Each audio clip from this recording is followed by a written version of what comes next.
Leaders का स्वागत करता हूं, उन्हें हार्दिक धन्यवाद देता हूं। मैं यूएन सेक्रेटरी जनरल का भी आभार व्यक्त करता हूं कि उन्होंने इस लॉन्च के लिए अपना बहुमूल्य समय दिया।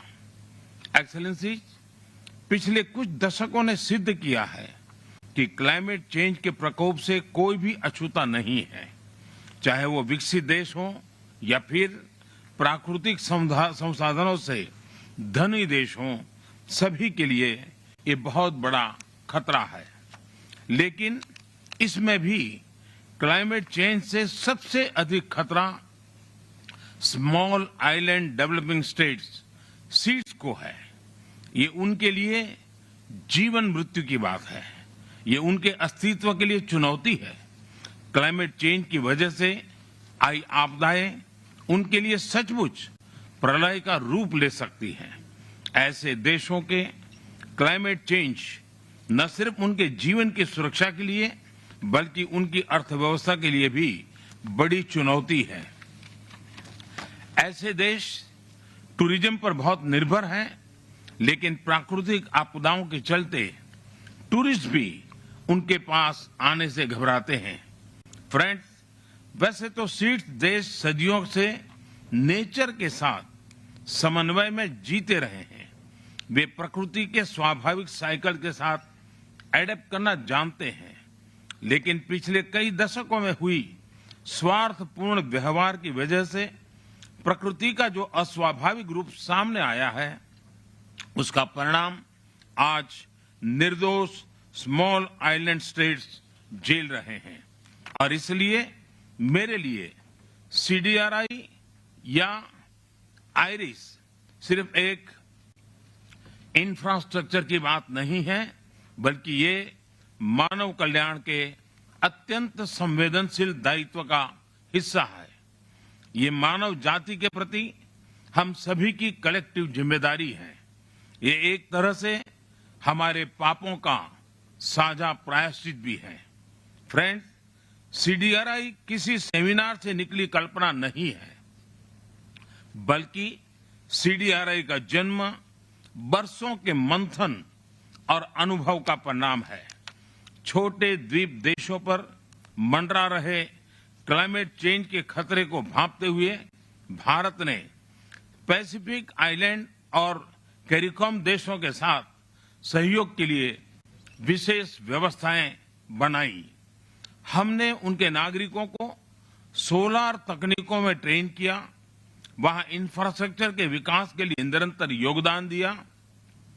इस कड़ी में आज इस प्लेटफॉर्म पर मैं भारत की ओर से एक और नई पहल की घोषणा कर रहा हूं। भारत की स्पेस एजेंसी इसरो सीड्स के लिए एक स्पेशल डेटा विंडो को निर्माण करेगी। इससे सीड्स को सैटेलाइट के माध्यम से cyclone, coral reef monitoring, coastline monitoring आदि के बारे में टाइमली जानकारी मिलती रहेगी। फ्रेंड्स, आईरिस के साकार करने में सीडीआरआई और सीड्स दोनों ने मिलकर काम किया है। यह को क्रिएशन और को बेनिफिट्स का अच्छा उदाहरण है। इसलिए मैं आज आईरिस के लॉन्च को बहुत अहम मानता हूं। आईरिस के माध्यम से सीड्स को टेक्नोलॉजी, फाइनेंस, जरूरी जानकारी तेजी से मोबिलाइज करने में आसानी होगी। स्मॉल आइलैंड स्टेट्स के क्वालिटी इंफ्रास्ट्रक्चर को प्रोत्साहन मिलने से वहां जीवन और आजीविका दोनों को लाभ मिलेगा। मैंने पहले भी कहा है कि दुनिया इन देशों को कम जनसंख्या वाले स्मॉल आइलैंड के रूप में देखती है, लेकिन मैं इन देशों को बड़े सामर्थ्य वाले लार्ज ओशन स्टेट्स के रूप में देखता हूं। जैसे समुद्र से निकले मोतियों की माला सबकी शोभा बढ़ाती है, वैसे ही समुद्र से घिरे सीड्स विश्व की भी शोभा बढ़ाते हैं। मैं आपको विश्वास दिलाता हूं कि भारत इस नई परियोजना को पूरा सहयोग देगा और इसकी सफलता के लिए सीडीआरआई अन्य पार्टनर देशों और संयुक्त राष्ट्र के साथ मिलकर काम करेगा। सीडीआरआई और सभी छोटे द्वीप समूहों को इस नई पहल के लिए फिर से बधाई और शुभकामनाएं। बहुत बहुत धन्यवाद।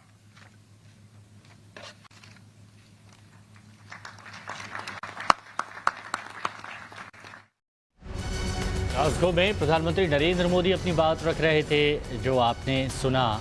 इसरो समुद्र के लिए स्पेशल डेटा बनाएगा, समुद्र के किनारे वाले देशों को खतरा बताया। क्लाइमेट चेंज से कोई भी नहीं बचा है। छोटे द्वीप देशों के नागरिकों को उनके लिए बड़ी चिंता का विषय है और इस बारे में हमको ठोस कदम उठाने होंगे। क्लाइमेट चेंज से कोई भी नहीं बचा है। गरीब अमीर सभी क्लाइमेट चेंज से प्रभावित हुए हैं और समुद्र के किनारे वाले जो देश हैं उनको भी खतरा है। छोटे द्वीप देशों के नागरिकों को ट्रेनिंग दी है। प्राकृतिक आपदा से टूरिज्म भी खतरे में रहा है। इसरो स्पेशल डेटा इस पर तैयार करेगा, जिससे जो जलवायु परिवर्तन का जो प्रलय है उसको रोका जा सके, क्योंकि जलवायु परिवर्तन के प्रलय का सत्य हम सभी ने देखा है कि कितना बदलाव हुआ है। बहुत सारी टूरिस्ट डेस्टिनेशन हैं जहां पर जलवायु परिवर्तन की वजह से काफ़ी खामियाजा उठाना पड़ा है। पर्यटक वहां पहुंचते नहीं हैं और रोज़गार की संभावनाएं भी कम होती हैं।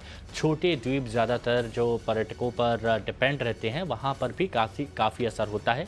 प्रकृति को नुकसान पहुँच रहा है और इसी के चलते जलवायु परिवर्तन पर प्रधानमंत्री नरेंद्र मोदी ने चेतावनी भी जारी की।